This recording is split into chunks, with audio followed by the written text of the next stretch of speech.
അനിയത്തി ഹസ്ബൻഡും ഒക്കെ ഇന്ന് ബാംഗ്ലൂരോട്ട് പോവുമായിരുന്നേ. 2 മാസം അവർ നാട്ടിലുണ്ടായിരുന്നു കേട്ടോ. എല്ലാവരും കൂടെ ഞങ്ങൾ സന്തോഷത്തോടെ അടിച്ചു പൊളിച്ചു. പിള്ളേർക്കാണെങ്കിലും എൻജോയ് ചെയ്തു, അവരും എൻജോയ് ചെയ്തു ഒരുമിച്ച് എല്ലാവരും കൂടെ. നല്ല രസമുണ്ടായിരുന്നു. ഓക്കെ, അമ്മയാണെങ്കിൽ അവർക്കുള്ള ഫുഡെല്ലാം പാക്ക് ചെയ്യുമായിരുന്നേ. രാവിലത്തേക്ക് ഇഡലിയും ചമ്മന്തി ഉണ്ടായിരുന്നു. പിന്നെ നീലൂട്ടിന് വേണ്ടി സ്പെഷ്യൽ മുട്ട ചിക്കിയത്, വറ്റ വാങ്ങിച്ചായിരുന്നു. അഞ്ജുന് ഭയങ്കര ഇഷ്ടമാണ് വറ്റ. അപ്പോൾ അത് അമ്മച്ചി മുളകിട്ട് കുടമ്പുളിയൊക്കെ ഇട്ട് വറ്റിച്ച് ചട്ടിക്കകത്ത് തന്നെ കൊടുത്ത് വിട്ടത്. പിന്നെ ഇഞ്ചിക്കറിയും മാങ്ങാച്ചാറ് നാരങ്ങാച്ചാറ് എല്ലാം തന്നെ ഉണ്ടായിരുന്നു കേട്ടോ.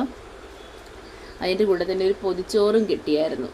നല്ല വാഴയിലയിൽ തൂഷണില, സാധാരണ എല്ലാവരും പറയത്തില്ലേ തൂഷണിലയിൽ വാട്ടി അതിനകത്ത് ചോറ്, പിന്നെ ചുട്ടരച്ച് ചമ്മന്തി. ഒത്തിരി നാളുകൾക്ക് ശേഷമാണ്. ഇപ്പോൾ ആരും ചുട്ട് അടുപ്പൊന്നും ഇല്ലാത്തതുകൊണ്ടെല്ലാം ഗ്യാസ് പരിപാടി ആയതുകൊണ്ട് ഇപ്പം അങ്ങനെ ചുട്ടരച്ച് ചമ്മന്തി ഒന്നും കിട്ടാറില്ലല്ലോ.